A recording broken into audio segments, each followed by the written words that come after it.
បាទជម្រាបសួរបងប្អូនប្រិយមិត្តទាំងអស់គ្នាអញ្ចឹងជួបគ្នាសាជាថ្មីម្ដងទៀតយើងមកសិក្សាបន្តនៅកម្រងសំណួរចម្លើយសម្រាប់បងប្អូនត្រៀមប្រឡងចូលសាលាភូមិរដ្ឋបាលខ្លាចជាសិស្សមន្ត្រីក្រមការក៏ដូចជាសិស្សមន្ត្រីជាន់ខ្ពស់ហើយក៏សម្រាប់បងប្អូនត្រៀមប្រឡងតាមក្រសួងស្ថាប័ននានាផងដែរអញ្ចឹងក្នុងវីដេអូនេះយើងបន្តសិក្សាជាមួយគ្នានៅកម្រងសំណួរទី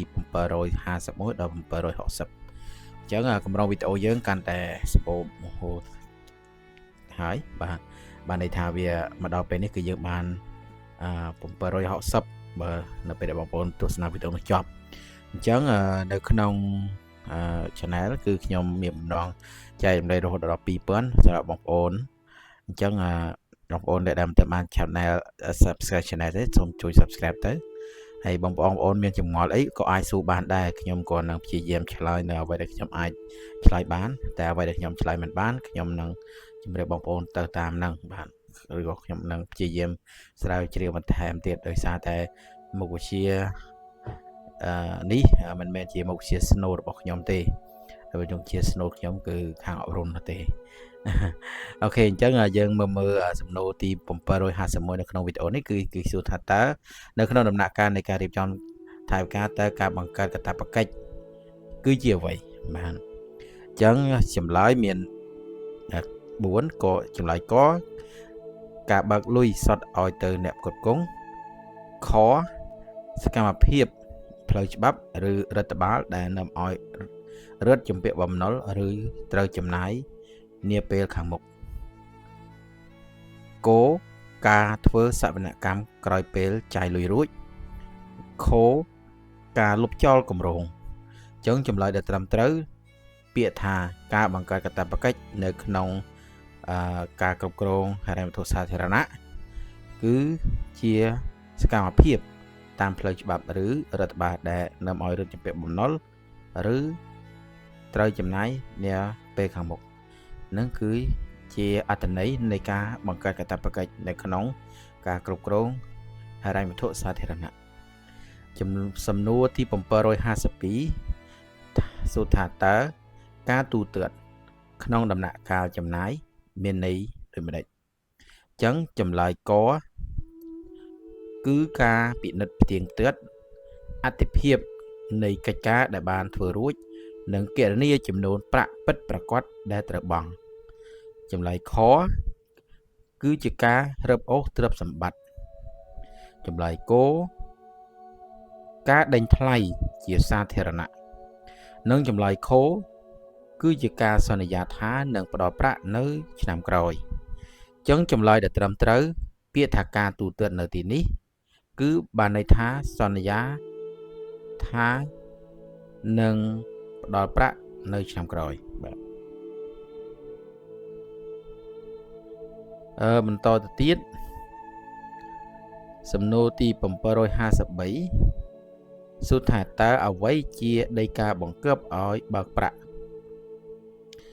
អញ្ចឹងវាគឺជាលិខិតបដិសេធមិនព្រមចាយលុយជាលិខិតរដ្ឋបាលដែលចេញដោយអាណាបកបញ្ជាឲ្យបេឡាធិករធ្វើការទូទាត់ប្រាក់ឲ្យទៅជនត្រូវកាត់ទុកវិក័យប័ត្ររបស់ក្រុមហ៊ុនឯកជននិងសាលក្រមរបស់តុលាការអញ្ចឹងចម្លើយដែលត្រឹមត្រូវគឺចម្លើយខជាលិខិតរដ្ឋបាលដែលចេញដោយអាណាបកគឺជាអ្នកមានសិទ្ធិបញ្ជាចែកបញ្ជាលើការចំណាយពាក្យតែអាណាបកណាអាណាបកមានពីរអាណាបកដើមខ្សែនិងអាណាបកផ្ទេសិទ្ធិបាទតែនៅទីនេះគឺចង់សម្ដៅទៅលើអាណាបកដើមខ្សែហើយបាទគឺជាអ្នកដែលមានសិទ្ធិបញ្ជាឲ្យបើកប្រាក់ឲ្យចាយលុយសំណួរទី754តើការត្រួតពិនិត្យហិរញ្ញវត្ថុមុនពេលធ្វើឡើងក្នុងគោលបំណងអ្វីអញ្ចឹងចម្លើយកគឺដើម្បីធានាថាការចំណាយស្របច្បាប់មានឥណទានគ្រប់គ្រាន់និងត្រឹមត្រូវតាមបច្ចេកទេសមុននឹងអនុវត្តចម្លើយខដើម្បីរកកំហុសបន្ទាប់ពីលុយត្រូវបានចំណាយរួចចម្លើយគដើម្បីពន្យាពេលមិនឲ្យមានការអភិវឌ្ឍ និងចម្លើយខដើម្បីរាយការណ៍ជូនម្ចាស់ជំនួយបរទេសអញ្ចឹងចម្លើយដែលត្រូវនឹងសំណួរនេះគឺជាចម្លើយកពាក្យថាការត្រួតពិនិត្យហិរញ្ញវត្ថុមុនពេល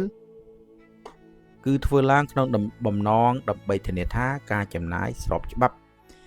មានអនុទានគ្រប់គ្រាន់និងត្រឹមត្រូវតាមបច្ចេកទេសមុននឹងអនុវត្តសំណួរទី755តើការត្រួតពិនិត្យហិរញ្ញវត្ថុក្រោយពេលផ្ដល់អត្ថប្រយោជន៍អ្វីខ្លះចុងចម្លើយកគឺដើម្បីទប់ស្កាត់មិនឲ្យមានការចំណាយតាំងពីដំបូងចម្លើយខវាតម្លៃលើភាពស្របច្បាប់ប្រសិទ្ធភាពនិងភាពសន្សំសំចៃនៃការប្រើប្រាស់ថវិកាដែលបានរួចរាល់ចម្លើយគការផ្លាស់ប្ដូរមុខតំណែងអាណាបកភ្លាមចម្លើយខការលុបចោលច្បាប់ហិរញ្ញវត្ថុចឹងចម្លើយដែលត្រឹមត្រូវគឺជាចម្លើយខគឺពាក្យថាការត្រួតពិនិត្យហិរញ្ញវត្ថុហ្នឹងគឺផ្ដល់ប្រយោជន៍សម្រាប់ការវិតម្លៃទៅលើភាពស្របច្បាប់ប្រសិទ្ធភាពនិងភាពសន្សំចៃនៃការប្រើប្រាស់ថវិកាដែលបានចាយរួចបាទសំណួរទី756សួរថាតើស្ថាប័នអាណាព្យាបាលកំពូល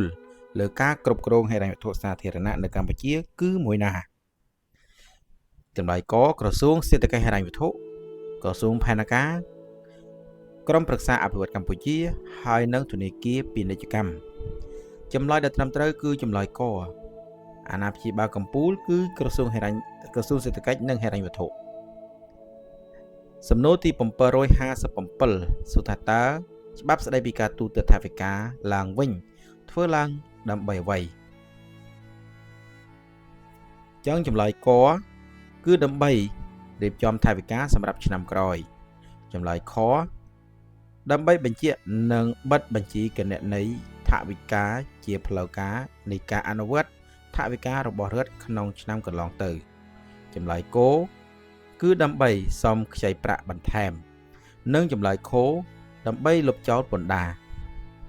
ចឹងចម្លើយដែលត្រឹមត្រូវគឺជាចម្លើយកដើម្បីបញ្ជាក់និងបិទបញ្ជីគណនេយ្យ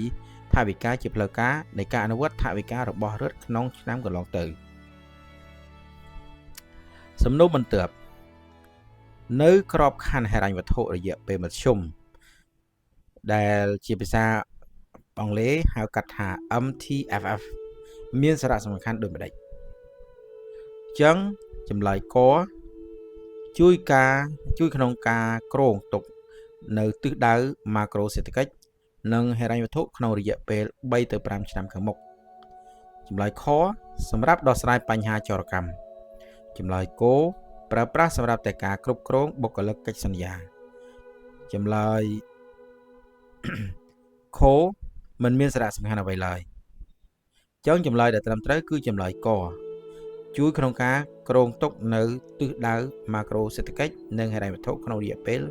3ទៅ5ឆ្នាំខាងមុខសំណួរនេះគឺសំណួរទី758មិនមែន757ទេដោយសារខ្ញុំអត់បាននេះសរសេរច្រឡំ2ដងបាទអញ្ចឹងខ្ញុំសង្ឃឹមថាបងប្អូនយល់ណាចំពោះលេខរៀងនេះយើងចូលដល់សំណួរបន្ទាប់គឺសំណួរ759តើអ្វីជាទូនាទីរបស់សវនកម្មផ្ទៃក្នុងនៅក្នុងក្រសួងស្ថាប័នអញ្ចឹងចម្លើយកគឺជាការត្រួតពិនិត្យនិងវិតម្លៃប្រព័ន្ធគ្រប់គ្រងផ្ទៃក្នុងនិងហានិភ័យដើម្បីជួយស្ថាប័នឲ្យសម្រេចគោលដៅ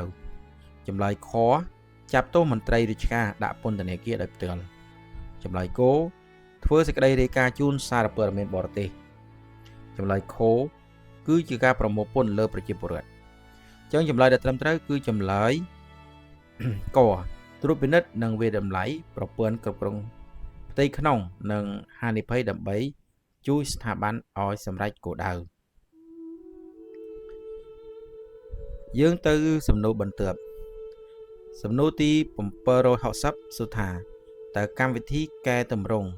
ការគ្រប់គ្រងហិរញ្ញវត្ថុសាធារណៈនៅកម្ពុជាផ្អែកលើអភិក្រមអ្វី